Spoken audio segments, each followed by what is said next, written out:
दोस्तों अगर आप भी सूर्य कुमार यादव, ईशान किशन और मैक्सवेल को बेहतरीन बल्लेबाज मानते हैं तो वीडियो को लाइक और चैनल को सब्सक्राइब करना मत भूलिएगा। साथियों टाटा आईपीएल 2023 का 54वां मुकाबला आईपीएल इतिहास की दो खतरनाक टीमें मुंबई इंडियंस और रॉयल चैलेंजर्स बैंगलोर के बीच खेला गया, जहां पर टॉस जीतकर मुंबई इंडियंस के कप्तान रोहित शर्मा ने पहले गेंदबाजी करने का फैसला किया। टॉस हारकर पहले बल्लेबाजी करते हुए आरसीबी के खतरनाक बल्लेबाज फाफ डु प्लेसिस और मैक्सवेल की तबाही भरी पारी के बाद मुंबई इंडियंस के खतरनाक बल्लेबाज सूर्य कुमार यादव ने जिस तरीके से तूफानी भरी पारी खेली, जिसे देखकर कहना यह मुश्किल हो गया कि इस मुकाबले में कौन सी टीम जीतेगी। तो आखिरकार मैक्सवेल और फाफ डु प्लेसिस के बाद सूर्य कुमार यादव ने वानखेड़े स्टेडियम में किस कदर तबाही मचाई, जिसके बाद आईपीएल के तमाम रिकॉर्ड टूटते दिखाएंगे उसका पूरा वीडियो और साथ ही इस रोमांचक मुकाबले की पूरी हाईलाइट भी। मगर उससे पहले आप टाटा आईपीएल 2023 में किस टीम को सपोर्ट कर रहे हैं वीडियो में कमेंट करके बताना मत भूलिएगा। साथियों मुंबई इंडियंस और आरसीबी के बीच ये मुकाबला मुंबई के वानखेड़े स्टेडियम में खेला गया, जहां पर मुंबई इंडियंस के कप्तान रोहित शर्मा ने टॉस जीतकर पहले गेंदबाजी करने का फैसला किया।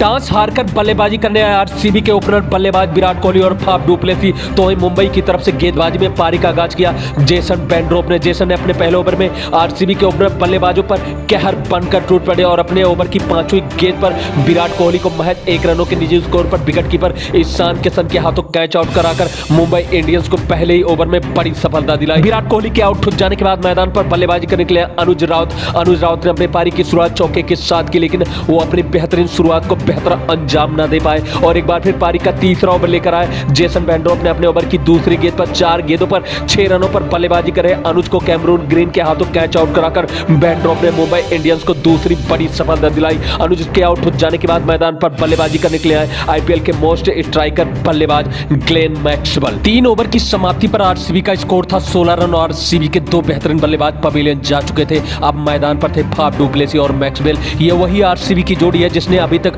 आरसीबी को टाटा आईपीएल 2023 के प्लेऑफ में पहुंचने की उम्मीदों को जिंदा रखा है। फिर क्या था, 2 बड़े विकेट गिर जाने के बाद भी इन दोनों बल्लेबाजों ने जिस बेखौफ अंदाज में बल्लेबाजी करना शुरू किया उसकी आप कल्पना नहीं कर सकते। मैक्सवेल और फाफ डु प्लेसिस की आंधी में मुंबई इंडियंस के गेंदबाज ऐसे उड़े कि मुंबई इंडियंस के कप्तान रोहित शर्मा के समझ में नहीं आ रहा था कि किस गेंदबाज को गेंदबाजी के लिए बुलाया जाए। आरसीबी के इन दोनों खतरनाक बल्लेबाजों की विस्फोटक बल्लेबाजी का अंदाजा आप इस बात से लगा सकते हैं कि जहां 3 ओवर में 2 विकेट के नुकसान पर आरसीबी के महज 16 रन थे, तो वहीं पारी के 12.3 ओवर में आरसीबी का स्कोर 136 रनों पर जा पहुंचा। इस दरमियान आरसीबी के इन दोनों बल्लेबाजों ने अपना अर्धशतक पूरा किया, लेकिन इसी बीच 33 गेंदों पर 8 चौके और 4 छक्कों की मदद से 68 रनों पर बल्लेबाजी कर रहे ग्लेन मैक्सवेल पारी का 13वां ओवर लेकर आए। जेसन बेंड्रोप की गेंद पर निहाल बडेरा के हाथों कैच आउट होकर पवेलियन चले गए। 136 रनों के निजी स्कोर पर 3 बड़े विकेट गिर जाने के बाद आरसीबी की तरफ से बल्लेबाजी करने के लिए आए महिपाल लोमरो, जो कुछ खास योगदान नहीं दे पाए और महज 1 रन बनाकर पारी के 14 ओवर में कुमार कार्तिकेय की गेंद पर क्लीन बोल्ड होकर पवेलियन चले गए। महिपाल के आउट हो जाने के बाद मैदान पर आए दिनेश कार्तिक, लेकिन इसी बीच एक बार फिर से आरसीबी को बड़ा झटका तब लगा जब पारी का 14वां ओवर लेकर आए कैमरून ग्रीन ने 5 चौके और 3 छक्कों की मदद से 41 गेंदों पर 65 रनों पर बल्लेबाजी कर रहे फाफ डु प्लेसिस को आउट करके आरसीबी के 146 रनों के निजी स्कोर पर आरसीबी को 5वां बड़ा झटका दिया। फाफ डु प्लेसिस के आउट हो जाने के बाद मैदान पर इनफैक्ट प्लेयर के तौर पर बल्लेबाजी करने के लिए आए केदार जाधव। दिनेश कार्तिक उसी अंदाज में अपनी पारी की शुरुआत की जिसके लिए वो जाने जाते हैं। 146 पर 5 विकेट गिर जाने के बाद दबाव में दिख रही आरसीबी के स्कोर को 180 रनों के पार पहुंचाया दिनेश कार्तिक ने अपने विस्फोटक बल्लेबाजी के बदौलत। लेकिन इसी बीच पारी का 19वां ओवर लेकर आए क्रिस जॉर्डन ने दिनेश कार्तिक को अपने ओवर की पहली गेंद पर निहाल बडेरा के हाथों कैच आउट कराकर आरसीबी को 185 रनों के निजी स्कोर पर 6ठा बड़ा झटका दिया। दिनेश कार्तिक ने आउट होने से पहले 18 गेंदों पर 30 रनों की पारी खेली थी, जिनमें उनके बल्ले से 4 चौके और 1 छक्का निकला था। दिनेश कार्तिक के आउट हो जाने के बाद मैदान पर बल्लेबाजी करने के लिए आए बिनिंदु हसरंगा ने 8 गेंदों पर 12 रन, तो वहीं केदार जाधव ने 10 गेंदों पर 12 रनों की पारी खेलकर आरसीबी के स्कोर को निर्धारित 20 ओवरों में 199 रनों तक पहुंचा दिया और आरसीबी ने मुंबई इंडियंस को इस मैच में जीतने के लिए 200 रनों का लक्ष्य दिया।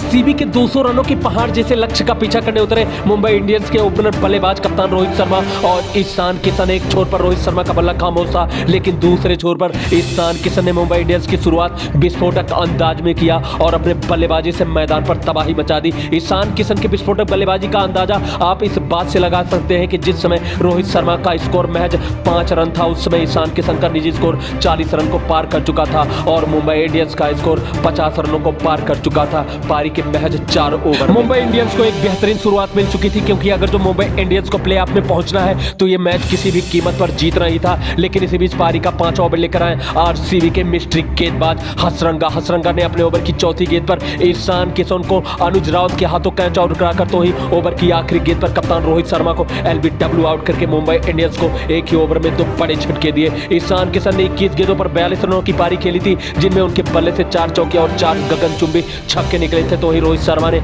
8 गेंदों पर महज 7 रनों की पारी खेली थी। ईशान किशन के आउट हो जाने के बाद मैदान पर बल्लेबाजी करने के लिए आए मुंबई इंडियंस के तबाही बल्लेबाज, जो पिछले 4 सालों से गेंदबाजों को खून का आंसू रुलाते आ रहे हैं। जी हम बात कर रहे हैं सूर्य कुमार यादव की। तो ही रोहित शर्मा के आउट हो जाने के बाद मैदान पर आए पिछले मैच के मुंबई इंडियंस के हीरो निहाल बडेरा। मैदान पर आने के बाद सूर्या ने संभल कर तो वहीं निहाल बडेरा ने विस्फोटक अंदाज में बल्लेबाजी करते हुए मुंबई इंडियंस की पारी को आगे बढ़ाना शुरू किया। बात करें हम सूर्य कुमार यादव की, तो सूर्या ने शुरुआत के 15 गेंदों पर महज 21 रनों की पारी खेली थी, लेकिन अभी तो शुरुआत थी, अभी तूफान आना बाकी था। अगले 15 से 16 गेंदों में सूर्या ने जिस कदर तबाही मचाई उसे शब्दों में बयां करना आसान नहीं। 15 गेंदों पर 21 रन, तो ही अगले 11 गेंदों पर सूर्या ने 29 रन ठोककर महज 26 गेंदों पर टाटा आईपीएल 2023 का चौथा अर्धशतक पूरा किया। सूर्य कुमार यादव और निहाल बडेरा की बल्लेबाजी को देखकर विराट कोहली और फाफ डुप्लेसी पूरी तरीके से कंफ्यूज थे। चाहे मोहम्मद सिराज हो, हर्षल पटेल या विजय कुमार या फिर हसरंगा,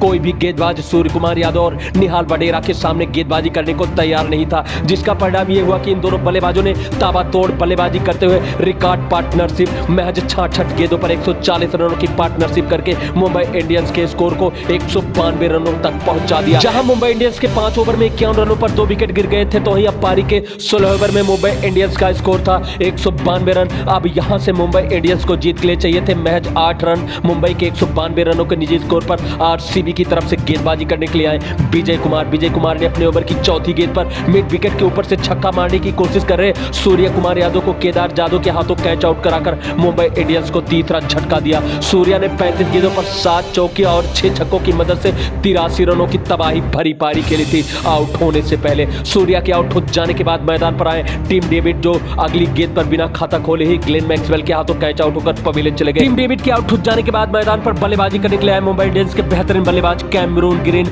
अब यहां से मुंबई इंडियंस को जीत के लिए चाहिए थे महज 6 रन। आरसीबी की तरफ से पारी का 17 ओवर लेकर आए हर्षल पटेल, तो ही हर्षल पटेल के ओवर की तीसरी गेंद पर निहाल बडेरा ने गगनचुंबी छक्का लगाकर मुंबई इंडियंस को इस मुकाबले में 6 विकेट से जीत दिलाने के साथ साथ अपना अर्धशतक भी पूरा किया।